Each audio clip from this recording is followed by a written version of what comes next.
मैं अपने घर की इकलौती बेटी थी। मेरी दादी इसी वजह से मुझे पसंद भी करती थी। मगर मुझे क्या पता था कि मर्दों भरे इस घर में रहना मेरे लिए न केवल मुश्किलों भरी बात थी, बल्कि आहिस्ता आहिस्ता मेरे लिए एक ऐसा रोग बनता जाएगा जिससे निकलना शायद मेरे लिए बहुत मुश्किल होगा, बल्कि शायद नामुमकिन भी। उन दिनों मेरी माँ अक्सर अपने मैके भी जाती रहती थी, क्योंकि मामू की शादी की तैयारी चल रही थी। फिर एक दिन मेरे मामू की शादी का दिन आन पहुंचा तो बात बड़ी अजीब हुई। माँ ने कहा कि मैं अपने भाई की मेहंदी में जाऊंगी तो नंदनी मेरे साथ ही जाएगी। दादी कहने लगी, ऐसा नहीं हो सकता, इस घर में सारे मर्द ही हैं, औरत तो कोई है नहीं। तुम भी अपने भाई की मेहंदी में जा रही हो, पहले ही तुमने उसे बहुत वक्त दिया है। अब अगर तुम घर से भी चली जाओगी तो यहाँ पर मौजूद लड़कों को खाना कौन पका कर देगा। हम लोग जॉइंट फैमिली सिस्टम में रहते थे। मेरी दादी को अपने बेटों की ही फिक्र रहती थी और मेरी माँ इस घर की सबसे बड़ी बहू थी। इसी वजह से दादी हर वक्त मेरी माँ को कामों में लगाए रखती थी। इस घर में कोई और औरत होती तो शायद माँ का काम हल्का हो जाता, मगर ऐसा नहीं था। खैर, दादी ने कहा कि अब अगर तुम अपने मैके जा रही हो तो कम से कम नंदनी को छोड़ जाओ, छोटा मोटे काम तो कर ही लेगी। मेरी माँ के चेहरे पर एक चिंता नजर आया। माँ ने दादी से कहा, माँ जी, मैं इसे छोड़ तो जाऊंगी, लेकिन आप जानती हैं कि मैं अपनी बेटी के बारे में बहुत सतर्क हूँ। बेटी की माँ हूँ तो बहुत डर भी लगता है। अरे बेटा, डर कैसा, अपना घर है, चार दीवारों में रहेगी। मेरी माँ मुतमईन नहीं हो रही थी। आजकल किसी पर भरोसा नहीं किया जा सकता। माँ जी, मेरी माँ ने नजरें चुराते हुए बड़े धीमे लहजे में कहा था तो दादी अपने कानों को पकड़कर तौबा तौबा करने लगी। कैसी बातें करती है बहू, इस घर में मेरी ही तो औलाद रहती है। क्या तुम्हें मेरे बच्चों पर भरोसा नहीं? तुम्हारा पति भी तो मेरा ही बेटा है। तुम यह बात सोच भी कैसे सकती हो? तुम्हें नंदनी के मामले में कम से कम मुझ पर भरोसा करना चाहिए। मैं अब इतनी भी गई गुजरी नहीं कि एक लड़की की हिफाजत न कर सकूं। मैंने भले बेटे पाल कर बड़े किए हैं, लेकिन मुझे अच्छी तरह से पता है एक बेटी की माँ की जिम्मेदारी क्या होती है। दादी की बात सुनकर मेरी माँ कुछ मुतमईन तो हुई थी, मगर अभी तक वो मुझे अजीब नज़रों से देख रही थी। फिर जाते हुए मुझसे कहने लगी, बेटा अपना बहुत ज़्यादा ख्याल रखना, किसी से कोई चीज़ लेकर नहीं खाना, बाहर जाने का तो सवाल ही पैदा नहीं होता, घर में भी किसी से ज़्यादा बातचीत मत करना। मैंने मेरी माँ से कहा कि ठीक है, आप बिल्कुल भी फिक्र करने की ज़रूरत नहीं है। मैं इतनी छोटी नहीं हूँ कि अपना ख्याल ना रख सकूँ। मेरी माँ बड़ी मुश्किलों से मुझे छोड़ कर गई थी। फिलहाल मैं अपने कमरे में बैठी थी, काम कर रही थी। काम करते करते मुझे कब नींद आ गई पता ही नहीं चला। आज मेरी माँ भी घर पर नहीं थी तो सारे घर के काम मैंने ही किए थे। घर के कामों में अमूमन ज़्यादा वक्त तो नहीं लगता, लेकिन मेरी कम उम्र थी। मैं तो बमुश्किल सिंक तक पहुंच जा पाती थी जहां मुझे बर्तन धोना पड़ते, लेकिन काम मैं पूरा करती थी। फुर्तीली भी थी, मैं ज़्यादा काम कम वक्त में ही कर लेती थी। दादी ने मुझसे सारे घर के काम करवा लिए थे। खाना, बर्तन, सफाई, झाड़ू पोछा सब काम करने के बाद जब मैं अपने कमरे में आई तो मुझे पता ही नहीं चला कि कब मेरी आंख लग गई। जब मैं सोई तो मुझे कोई एहसास नहीं हुआ कि मैं सो गई हूँ, गहरी नींद में हूँ या कैसे किस हाल में पड़ी हूँ। माँ ने तो मुझे सख्ती से मना किया था कि अपने कमरे में दरवाजे को कुंडे लगाकर बैठना। बैठना तो दूर, मैं तो कुंडे लगाए बगैर ही सो गई थी। फिर खुदा जाने क्या हुआ। जब मेरी आंख खुली तो तकरीबन 3-4 घंटे गुजर चुके थे। मुझे बड़ा अजीब सा महसूस हो रहा था। मैंने इधर उधर देखा तो कमरे की चीज़ें थोड़ी थोड़ी बिखरी नजर आ रही थी। मेरे हाथों में जो किताब थी वह दूर रखी हुई थी। मैं हड़बड़ा कर उठ बैठी। मैं चौंक कर रह गई थी। मेरी हैरत की इंतहा इसलिए भी ना थी कि मेरे सर पर जो कपड़े थे वह भी गायब थे। मैं कमरे का गौर से देखने लगी। ऐसा लग रहा था जैसे यहाँ कोई भूत आया हो जिसने मेरी सारी चीज़ें बिखेर कर रख दी है। मैंने फौरन से उठकर खुद को समेटा, मगर मुझे अपना आप बहुत अजीब महसूस हो रहा था। मुझे खुद में एक बदलाव सी महसूस हुई थी, मगर मैं समझ नहीं पा रही थी कि यह क्या है। काफ़ी देर तक मैं यूं ही खुद को आईने में देखती रही। मुझे अपने बाल भी बिखरे बिखरे से महसूस हो रहे थे, लेकिन मुझे समझ नहीं आ रही थी कि हुआ क्या है। खैर, थोड़ी देर के बाद मैंने आकर बाहर पानी पिया। दादी माँ मुझे अजीब नज़रों से देख रही थी। बेटी मेरे पास आओ, दादी ने मुझे गहरी नज़रों से देखते हुए कहा। तो मैं जाकर उसके पास बैठी। क्या हुआ है दादी, मैंने उनसे पूछा तो उन्होंने नहीं में सर हिलाते हुए कहा कि कुछ नहीं, बस अपना ख्याल रखा करो और जब सोती हो तो अपने कमरे का दरवाज़ा बंद कर लिया करो। दादी के चेहरे पर भी हवाइयाँ उड़ी हुई थी, हालांकि मैंने उन्हें कभी इस तरह से नहीं देखा था। दादी तो हमेशा तसल्ली दिया करती थी, पर आज उनकी नज़रें भी अजीब थी। उनका अंदाज भी बड़ा ही अजीब था। मैंने इतना परेशान और इतना खोया हुआ उन्हें कभी भी नहीं देखा था। खैर, मैंने दादी से कोई बात नहीं छुपाई थी, ना ही दादी ने मुझसे कभी कोई बात ऐसी की कि मुझे उनसे फासला करना पड़ता। वो बहुत मोहब्बत करने वाली हस्ती थी। खैर, काफ़ी देर गुजर गई थी। अब मुझे माँ के आने का इंतजार हो रहा था। शाम हुई, मेरी माँ जल्दी ही घर आ गई। कहने लगी, बेटी मेरा दिल बहुत घबरा रहा था। ऐसा लग रहा था जैसे कुछ गलत हो जाएगा अगर मैं घर न गई तो। शुक्र है कि मैं जल्दी आ गई हूँ। मैं अपनी बेटी तक पहुँच गई हूँ, वरना मैं वहाँ पर बेचैन हो रही थी। बस कल मेरे भाई की बारात है, रिसेप्शन भी है, लेकिन 2-3 दिन के बाद तुम मेरे साथ ही चलना और मेरे साथ रहना। मैंने माँ से कहा कि ठीक है। अगले दिन मैंने अपने मामों की बारात और रिसेप्शन के लिए अपने घर से 3 दिन के कपड़े लेकर माँ के साथ चली गई। 3 दिन वहाँ पर मुझे बहुत मज़ा आया। मैंने खूब खाया पिया और अपनी कजन्स के साथ, अपनी सहेलियों के साथ इकट्ठी बैठी। हमने शादी में बहुत सारी बातें भी की थी। शादी से वापसी पर मेरा दिल बहुत उदास हो रहा था। नानी के घर से जाना मेरे लिए हमेशा से मुश्किलों भरा रहा था और इस बार तो बहुत ज़्यादा उदासी हो रही थी। खैर तकरीबन 1 हफ्ते के बाद हम लोग घर वापस आए तो घर आते ही शाम के वक्त मेरी तबीयत ख़राब हो गई। मुझे ऐसा लगा कि मेरे पेट में कोई गड़बड़ हो रही है, उल्टी सी आ रही थी। मैंने फ़ौरन जाकर माँ को यह बात बताई तो वह मुझे ही पीटने लगी। अरे बेटा, मैंने तुम्हें बहुत मना किया था, शादी वाला घर है, खाने पीने की कमी नहीं है, लेकिन तुम अपने पेट पर जुल्म न करना। लगता है कि तुमने वहाँ पर बहुत ज़्यादा खाना खा लिया है, इसी वजह से तुम्हारा पेट खराब हो गया है। माँ ने मुझे डांटते हुए कहा था। नहीं माँ, पेट नहीं खराब हुआ, मैंने तो कुछ भी नहीं खाया था और पेट सुबह तक तो ठीक था। मैं वहाँ बैठी अपनी बातें सुना रही थी कि दादी बाहर आ गई। उन्होंने भी मुझसे हाल चाल पूछा। मन उनका भी एक ही बात बताई कि मेरा पेट खराब हो गया है और मुझे अभी अभी उल्टी आई है। दादी ने मुझे अजीब नज़रों से देखा मगर कुछ बोली नहीं। फिलहाल 2-3 दिन गुजर गए, मेरी तबीयत भी ख़राब रहने लगी। मुझे नींद भी बहुत ज़्यादा आती, कभी उल्टी सी आती और कभी कोई और बात हो जाती। माँ परेशान हो गई, बोली कि लगता है तुझे नज़र हो गई, मैं तुम्हें बाबा के पास ले चलूँगी तो तुम ठीक हो जाओगी। मगर मेरी हालात भी दिन ब दिन अजीब होती जा रही थी। अब तो मेरे पेट में भी अजीब सी सूजन थी जिसे देखकर लगता कि मैं कोई बहुत बड़ी बीमारी से पीड़ित हूँ। एक दिन हम लोग हकीम के पास गए। मेरी माँ ने हकीम से कहा कि मेरी बेटी के पेट में सूजन बढ़ रही है, जो कि काफ़ी दिन से। हकीम ने कहा कि देखो बेटी, मैं तुम्हें यह नहीं कहता कि तुम अपनी बेटी पर शक करो, लेकिन एक बार जाकर लेडी डॉक्टर से अपनी बेटी का चेकअप जरूर करवा लो। आजकल कुछ पता नहीं चलता कि कोई बहुत बड़ा हर्निया जैसी बीमारी हो तो फिर तुम्हारी बेटी का क्या होगा, यह तो बहुत छोटी सी है। मेरी माँ तो हकीम साहब की बात सुनकर बहुत परेशान हो गई थी। मुझसे कहने लगी कि पता नहीं तुम्हें क्या हो गया है, किसी की नज़र लग गई शादी में।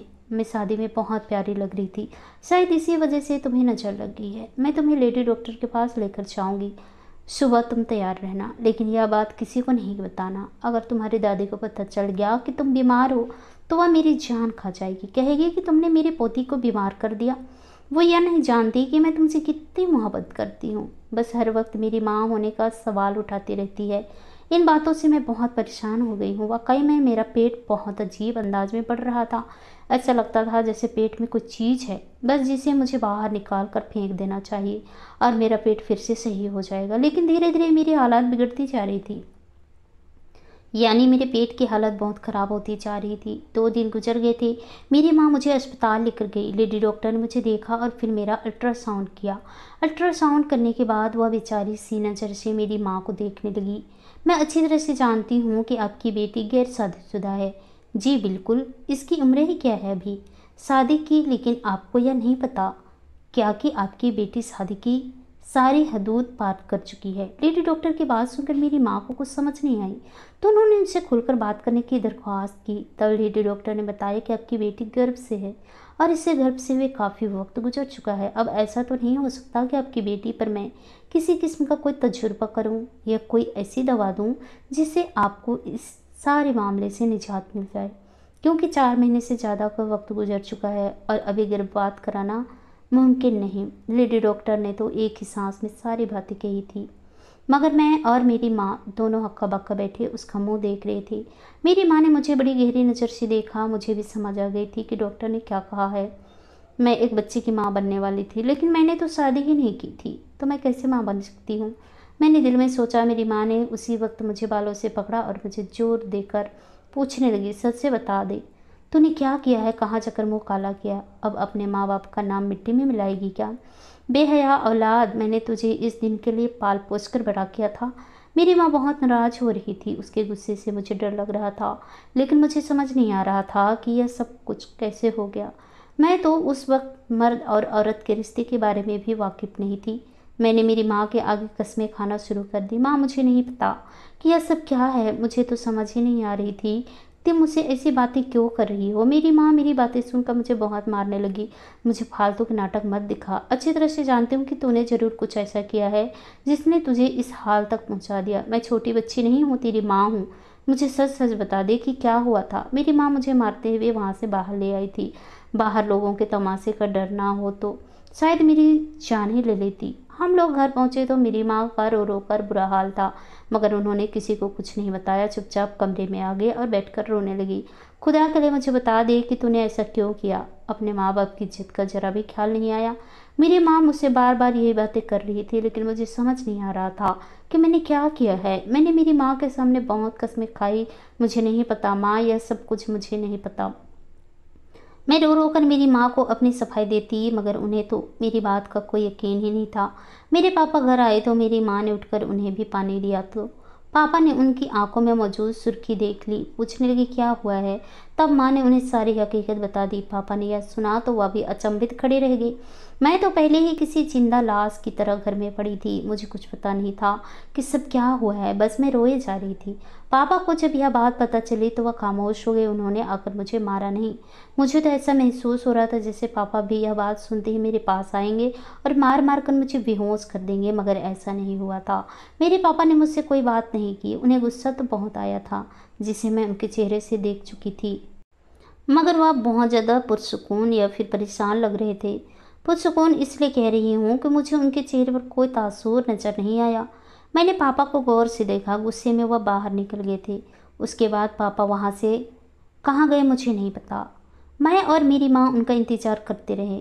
रात का काफ़ी पहर गुजर चुका था। जब पापा घर वापस आए तो कहने लगे कि यह बात किसी बड़े को पता ना चले, ना ही माँ जी को और ना ही मेरे पापा को। मेरे पापा ने यह ऐलान तो कर दिया था कि किसी को इस बारे में पता नहीं चलना चाहिए, लेकिन आखिर इंसान कब तक इतनी बड़ी बात छुपा सकता है। बिल्कियाँ उन्होंने तो आसमान सर पर उठा लिया। कहने लगी जरूर यह कसूर तुम्हारी बेटी की ही है। अरे इसलिए मुझे बेटियों से नफरत है, बेटियों से नहीं उनके नसीब से डर लगता था मुझे। और देखो तुम्हारी बेटी ने क्या गुल खिला दिया। मुझे तो अब इनके किरदार से भी डर लगता है। पता नहीं यह गुनाह करने की लत इसे कहाँ से पड़ गई। हमारे खानदान में तो ऐसा कोई भी नहीं है। ऐसी कैसी औरतें ले आई। हम लोग जिन औलाद उन्हीं के नक्शे कदम पर चल पड़ती है। दादी गोया मेरी अम्मी को यह बातें सुना रही थी, मगर अम्मी जी गम से बेहाल। उन्हें समझ नहीं आ रहा था कि वह क्या करे। एक तो मेरी दादी, फिर उस गांव में के बहुत सारे ऐसे घराने जो हमारी कोई कमजोरी ढूंढने पर जैसे दिन रात काम कर रहे थे। उन्हें अगर बच्चा जल जाता फिर क्या होता। मेरा दिल पूरी तरह से रो रहा था। मेरा कोई कसूर नहीं था, तो फिर मेरे साथ ऐसा क्यों हुआ था। लेकिन पापा ने आहिस्ता आहिस्ता इस बात को स्वीकार करना शुरू कर दिया था। एक दिन पापा ने दादी के सामने ऐसी बात कह दी जिसका मैं कल्पना भी नहीं कर सकती थी। कहने लगे माँ यह मेरी बेटी है, मेरी औलाद है, मुझे इस पर पूरा यकीन है। इसने आज तक मुझसे किसी गुड़िया के खिलौने की फरमाइश भी नहीं की, तो यह मेरे लिए इतना बड़ा गड्ढा कैसे खो सकती है। आपको जरूर कोई गलत फहमी हुई है। मैं अपनी बेटी का भरपूर साथ दूंगा और अपनी सांस तक देता रहूंगा। पापा ने दादी के सामने यह बात की तो दादी हवा में हाथ हिलाकर बोली, अच्छी तरह समझती हूँ कि यह सारी पट्टी तुम्हारी बीबी की पढ़ाई हुई है। देखिए माँ, मैं कुछ नहीं जानता, लेकिन मुझे अपनी औलाद उतनी ही प्यारी है जितना आपको मैं प्यारा हूँ। पापा ने इस बात को सीधा दादी के सामने रख दिया था और दादी माँ ने मेरे पापा से नाराज़गी का इजहार किया और कहा कि तुम्हें चाहिए कि तुम अपनी बेटी की शादी कर दो। माँ जी, किससे शादी करूं? पहले तो मैं वह मुजरिम ढूंढूं जिसने मेरी बेटी के साथ यह जुल्म किया है, फिर उसे सजा दूंगा। उसके बाद अपनी बेटी की शादी के बारे में भी सोच लूंगा। अच्छा, तो अब क्या तो पूरे गांव में हमारी इज्जत उछालता फिरे? दादी माँ ने सख्त लहजे में मेरे पापा से कहा तो मेरे पापा ने मुस्कुराकर एक ही जवाब दिया, माँ मुझे पूरा यकीन है कि मेरी बेटी गांव के किसी आदमी के चक्कर में नहीं है। जो कुछ भी हुआ वह इसी घर की चार दीवारों के अंदर हुआ है। मुझे अपनी बेटी पर यकीन है, लेकिन आपकी औलाद पर नहीं। माफ़ कीजिएगा माँ, आप कहती हैं तो ना कि आपको अपनी औलाद पर पूरा यकीन है, पर आपकी औलाद बाहर क्या क्या करती फिरती है इस बात का आपको जरा भी अंदाज़ा नहीं। आप तो बस अपने बेटों की गलती हमायत करती हैं। उल्टी सीधी सही गलत आपको इस बात से कोई फ़र्क नहीं पड़ता कि आगे क्या हो रहा है, सही या गलत है। बस आप अपने बेटों के साथ देती हैं। नंदनी भी आपकी पोती है और आपका खून है। आप इसे अपना समझना शुरू करें तो आपको अंदाज़ा होगा कि मेरी बेटी में ऐसी कोई बुराई नहीं जिसका इतना सख्त नतीजा हमें मिलता। यह हमारे साथ जुल्म हुआ है और मैं इस जुल्म की तहकीकात करके रहूँगा। मैं उस मुजरिम को ढूंढ निकालूंगा जिसने मेरी बेटी की ज़िंदगी बर्बाद कर दी है। अब बाकी इस बात पर मेरी दादी को सख्त गुस्सा आया। कहने लगी कि तुम मेरे दूसरे बच्चों पर इल्ज़ाम लगा रहे हो, सिर्फ अपनी बेटी की खातिर तुम मेरा घर क्यों तबाह करना चाह रहे हो। मेरे पापा ने कहा कि अगर कसूर मेरी बेटी का हुआ तो फिर मैं हमेशा के लिए इस घर से चला जाऊंगा, हिस्सा भी नहीं मांगूंगा। लेकिन अगर कसूर आपके बेटों में किसी का हुआ तो न सिर्फ आप उसे घर से बल्कि अपनी जायदाद से भी बेदखल करेंगी। दादी माँ को यह बात बुरी तो बहुत लगी थी, लेकिन मेरे पापा ने शर्त बड़ी रखी थी और यह भी कहा था कि मैं गलत होने की सूरत में अपनी जायदाद से बाहर हो जाऊंगा। तो अब मेरे घर के सभी लोगों यानी कि सभी मर्दों को डीएनए टेस्ट भी करवाना था, जिससे पता चल सकता कि मेरे पैदा होने वाले बच्चे का बाप कौन है। अगर यह पता चल जाता तो जाहिर है मुजरिम का तो पता चल ही जाना था। और फिर ऐसा ही हुआ। मेरे पापा ने मेरे घर वालों के लाख मनाने और तानों के बावजूद भी हर तरह के टेस्ट करवाए और टेस्टों के नतीजे न सिर्फ दादी माँ का बल्कि पापा का भी मुंह बंद और आंखें खोल कर रख दी थी, क्योंकि टेस्ट के मुताबिक मेरा मुजरिम कोई और नहीं बल्कि मेरा छोटा चाचा था, जिसकी उम्र बमुश्किल 20 साल थी। लेकिन चूंकि वह एक दरिंदा था, उससे किसी की भी इज्जत महफूज नहीं थी। दादा ने मेरे पापा से माफ़ी मांगी और कहा कि बेटा, मैं आइंदा के बाद जलाल से कोई रिश्ता नहीं रखूँगा। उसने जो तुम्हारी बेटी के साथ जुल्म किया और उसने जो तुम्हें उसका जवाब दिया, मैं उस पर हमेशा शर्मिंदा रहूँगा। मेरे पापा तो शर्मिंदा हो गए थे। मेरे दादा ने इस बात को कबूल कर लिया था। उसका छोटा बेटा उसकी नस्ल से ही नहीं है, लेकिन उसके छोटे बेटे के इस गम ने दादा की जान ले ली थी। वो इस दुनिया से चले गए थे। मुझे आज भी इस बात का अफसोस है कि दादा को खामोखा हमारी वजह से तकलीफ उठाना पड़ी, जबकि वो बहुत नेक शख्सियत के मालिक थे। भगवान उन्हें स्वर्ग में जगा दे और मेरे पापा का साया मेरे सर पर कायम रखे। आशा करती हूँ दोस्तों आप लोगों को ये कहानी पसंद आई होगी। कहानी पसंद आई तो कहानी को लाइक कीजिए, शेयर कीजिए, कमेंट कीजिए और ऐसी ही कहानी सुनने के लिए प्लीज़ हमारे चैनल को सब्सक्राइब जरूर कीजिए। तो चलिए दोस्तों, मिलते हैं नेक्स्ट किसी नई कहानी के साथ। तब तक के लिए बाय बाय। अपना ख्याल रखिए।